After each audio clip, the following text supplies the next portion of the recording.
Hello everyone and welcome to another video. Now the GTX 980 Ti has just turned 10 years old. 2015's flagship offered performance second only to the Titan X, which has 12 gigs of memory and cost $999 or £879 here in the UK back in 2015. The 980 Ti here features 6 gigs of GDDR5 and sat between the aforementioned Titan X and the 4 gig 980 back when it hit the shelves at $649 or £549. I really like these reference design cards, especially when I find them in their original box with all the accessories. A quick look at this Zotac packaging and the card's age quickly becomes apparent. We've got pictures of GTA 5 and Batman Arkham Knight on the back, as well as mentions of Nvidia DSR and SLI. SLI or multi-GPU gaming is pretty much dead, and DSR is sort of the opposite of DLSS. We can use it to run games at say 4K on a 1080p monitor. The image is then downscaled to fit the display. It can make games look a lot sharper and clean up some of the jagged edges you might get in certain titles. These days we're best off sticking to 1080p, and sometimes that'll be a struggle. That said, for 70 quid, this card still puts up a decent fight, in part thanks to help from upscaling. Before testing anything, I made sure the card was working and then stripped it down for some quick maintenance. The Blower 980 Ti will run hot by design. I'm talking at least 80 degrees, so it's well worth giving it a fresh coat of paste to help it out as much as we can. Let's get into the games. Of course, pre-RTX cards will no longer run everything. Doom won't start, nor will one of my favourites, Indiana Jones. Furthermore, 6 gigs of VRAM has gone from overkill to underkill, is that a word?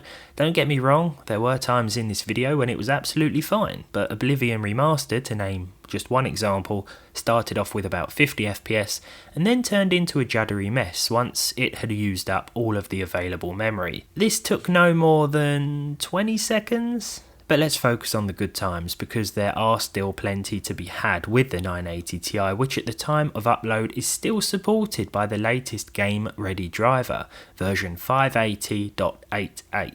Counter-Strike 2 at 1080p with the high preset and 4x MSAA, which the game defaulted to, gave us 171 FPS in return, with a 1% low of 134 and a 0.1% low of 123. So a very consistent experience here, and the ideal sort of game that a cheap 980 Ti is going to run well. I never thought I'd be putting cheap and 980 Ti in the same sentence, but I've been doing this a pretty long time now. This was one of my dream cards back in the day, but totally unaffordable for me at the time. Now, with my 70 quid, I picked one up in decent condition and boxed.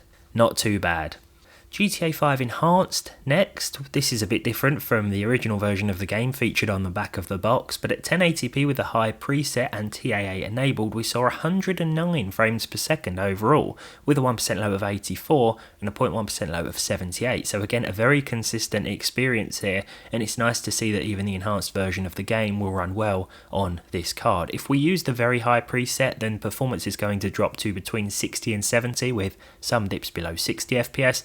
And I tried to stick as close to that as possible in this video, because back in the day it would have been a 60 FPS card no problem. It's going to be harder to achieve these days, but I thought, out of respect for the card, we'll still try and target that frame rate. Helldivers 2 will hit at least 60 FPS with the low preset, albeit with the high textures enabled. I also turned anti-aliasing on, and that was the only change I made. Overall we saw 77 FPS with a 1% low of 69.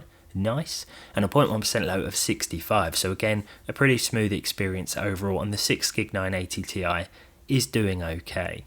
Kingdom Come Deliverance 2, one of my recent favourites at the low preset with SMAA2TX and the high textures, hit 70 frames per second without any upscaling at 1080p.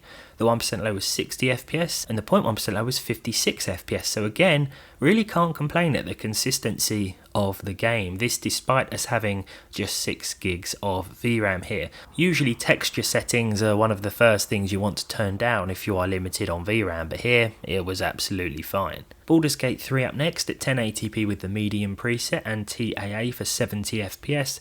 This was a little bit more stuttery here. A 1% low of 50 FPS was recorded and the 0.1% low was 22, but it's nothing out of the ordinary for this one. Overall the card still did pretty well, to be honest.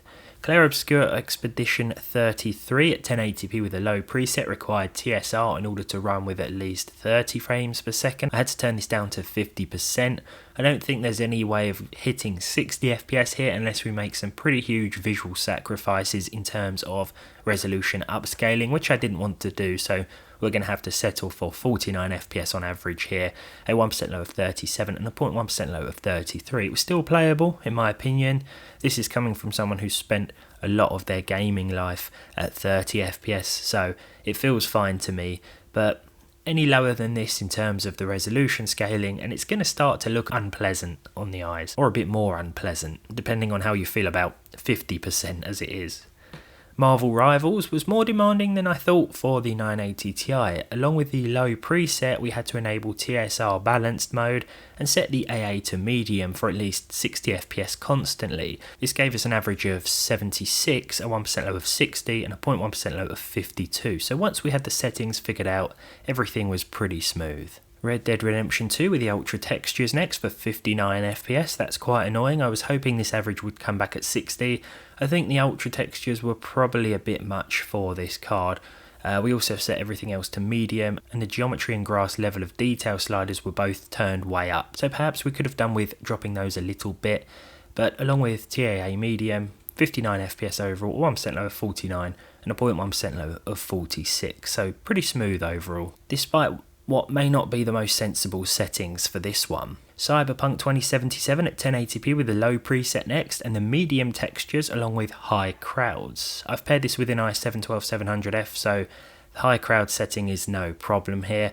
Now the low preset won't turn everything down to its lowest, it'll keep a few things at medium as well, and that was just fine for the 980 Ti in my opinion. I also enabled FSR3 quality here in order to get this result, otherwise we were seeing even more dips and drops below 60 FPS, but if you're happy with 30 you probably wouldn't need FSR enabled at all. We'll finalise then with Fortnite at the medium preset with TAA for over 100 frames per second, 102 to be exact here, with a 1% low of 87 and a 0.1% low of 74. The 980 Ti shouldn't have any problems with Fortnite. But there we are, the 980 Ti in 2025, 6 gigs of VRAM versus some of my favourite titles here today. Is it the best buy for your money? Well, it's not a very expensive card in 2025, but it's worth considering what other options there are for similar money, and of course what else you can get if you want to spend a little bit more. It's also worth thinking about the RTX 2060, the cheapest RTX card, and how much more that would cost than a 980 Ti, because the 2060 will outperform this thing. It probably doesn't cost much more on the used market, and it does mean that you can play every game out there, but for what it is, I think the 980 Ti has had a good run. If you've still got one of these 10 years later, you're probably still quite happy with it, and I hope you've enjoyed watching it in action. As always, thank you for watching. Leave your thoughts down below in the comments, subscribe to the channel if you want to and you haven't done so already, and hopefully I'll see all of you in the next one.